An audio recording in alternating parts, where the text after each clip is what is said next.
מדברת ז'וזפין מחברת פלאפון, מה שלומך? אני מתקשרת אליך מכיוון שאתה לקוח היום בחברת סלקום, נכון? מעולה.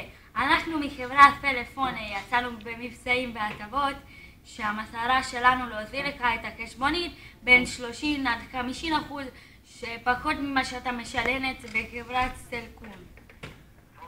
עכשיו תאמר לי בבקשה, כמה מכשירים יש לך היום בחברת סלקום? 2? אוקיי. ומתי שדרגת את שני המכשירים? פשוט אני צריכה לדעת, מכיוון שאם עברה שנה, אנחנו יכולים לכסות לך את ההתחייבות. עכשיו תאמר לי, כמה עברה שנה? עברה שנה? מעולה. וכמה יוצאת לך חשבונית חודשית על שני מכשירים? 180 לשתי מכשירים? אז זאת אומרת שכבר אין לך התחייבות על המכשירים?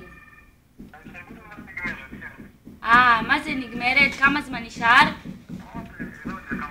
מעולה. אז תראה, אנחנו רוצים להגיע עד אליך, לתת לך הצעה חבלה זרה בזז. אפשר להגיע?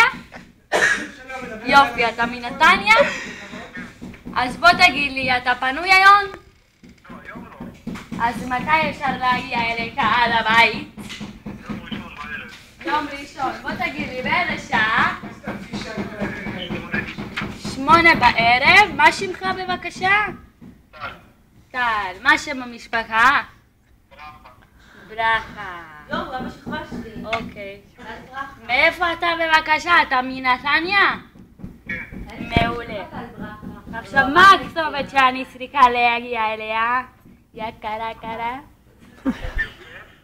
יוסף? 12, 14. בסדר, עכשיו אני אתקשר אליך ביום ראשון בבוקר להזכיר לך על הפגישה, בסדר יוסף?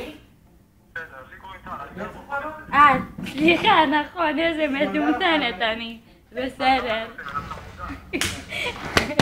תודה רבה לך טל, יוסף. הלו טל, יוסף זה הרחוב.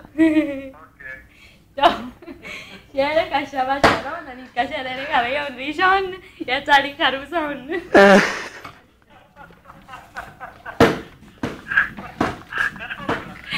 קוראים לי ז'וזפין. ז'וזפין. כן, אתה צוחק על המבטא שלי?